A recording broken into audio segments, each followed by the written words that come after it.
Ever feel like your brain has had too much sugar? One minute it's daydreaming about the weekend, the next it's stressing about something that hasn't even happened yet. It's like you're babysitting the world's most energetic toddler, except the toddler lives in your head. Here's a question for you.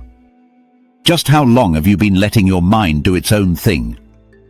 The mind comes preset on autopilot, but it's not designed to remain that way. How long have you allowed your mind to dictate your life? This video is designed to make you aware that your mind needs a babysitter. So welcome to this video on the nursery of your mind. Here's a secret. Those thoughts that keep racing around in your head are not even truly yours. They drift in from a mysterious field of consciousness, like kids showing up to play at recess. Some are sweet and innocent, others not so much. And if you don't keep an eye on them, they'll start drawing on the walls and jumping on the furniture. Your mind loves to play. It's curious, restless, mischievous, and sometimes just plain loud. But here's the good news. You're not stuck with the chaos. You can take control of the situation. You can babysit your mind. Not with scolding or anger, but with awareness, discipline, and with a little humor. In this video, I want to give you 4 practical, useful tools that you can start using now. Once you become aware that you don't have to just sit by and let your take over your entire life. You weren't designed that way. You were designed to take control of your thoughts and manage them in such a way that will help you become the best you that you can be. Before I give you these tools, I want to give you a brief history of the mind. First of all, no one knows where it comes from. And likewise, no one knows where it exists. Some experts think it is simply a product of the brain. Either way, it runs your life and the life of everyone around you. And we pay too little attention to that fact. Minds are what kill.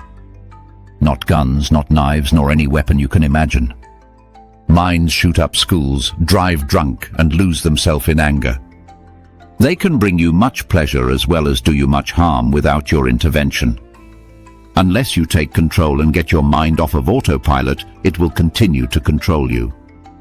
When it's unwatched, it will generate the thought and then, in turn, create the emotion that makes you do what you do. It does this as a natural reflex, your awareness or input. Since no one really knows where it came from or where it's going, we are only left to speculate.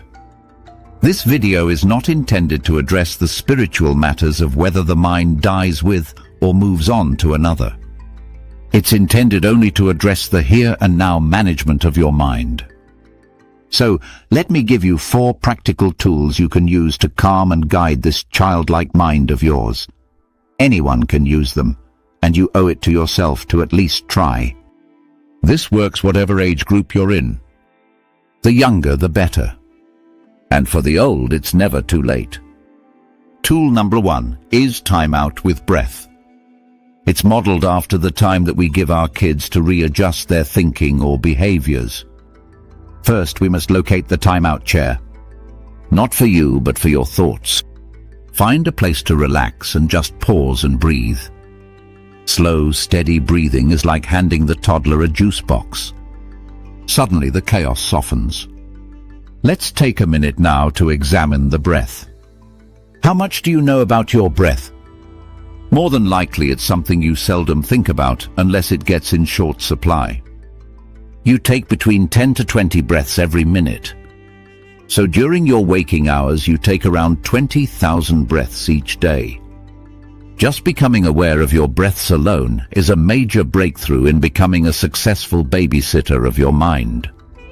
So just relax, pause, and concentrate on your breathing in and your breathing out.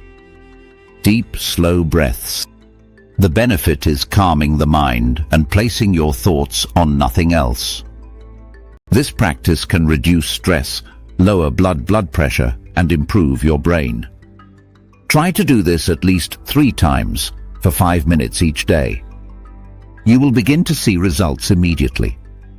While you're doing this, notice any that tried to enter your mind. Didn't they just pop up out of nowhere? Their goal is to try and engage you and take you into thought land. It's like a little kid leading you by the hand to the playground. The second practice we call the toy exchange. If your mind is clinging to negative thoughts, don't fight it, just swap them out. Replace the scary toy with a safe one. Replace the negative thoughts with thoughts of gratitude, positive affirmations, or even a memory that makes you smile. A simple trade and the tantrum ends. Your mind easily gets on a tantrum when it goes on a negative spiral. One negative thought leads to the other. That process can easily ruin your day. This practice is especially useful when you're dealing with cravings. Cravings follow all negative thinking. You need a drink or a smoke, you want drugs, food, or get the urges to do all sorts of unhealthy activities. Only you know what these are. Swapping thoughts will help combat these urges. The third tool is storytime. You don't have to read a book or make up stories for your mind. You will find that your thoughts love to spin stories, so sit back and listen without reacting. Treat them like cartoons on TV. You don't have to argue with cartoons, just notice them and let them play out. Eventually the mind tires itself out. Simply sit back and amuse yourself with the thoughts that your mind comes up with. Finally, every good babysitter must know when to put the mind to bed. So practice number 4 becomes putting the mind to bed. So at the end of every good babysitting session is the time to put the child to bed. Then you get the time to relax and do a little me time. By me time, I mean get spiritually refreshed. Even your mind needs rest. Whether it's through a few minutes of silence, meditation, or just closing your eyes and letting go, bedtime for the mind brings peace. Without it, the mental toddler will stay up all night jumping on the couch. So remember these 4 practices when you're having a bad day. Or remember to do them in anticipation of a good day. A healthy mind makes for a healthy body. A well-babysitted mind will enable you to have a more joyful and happy life. So remember, your mind is like a playful child. If you let it run wild, it will. But if you babysit it, gently with patience and humor, you'll find yourself living with a lot more peace and clarity. Try these 4 tools: timeout with breath, toy exchange, story time, and bedtime for the mind. Your thoughts may never stop playing, but they can learn to play nicely.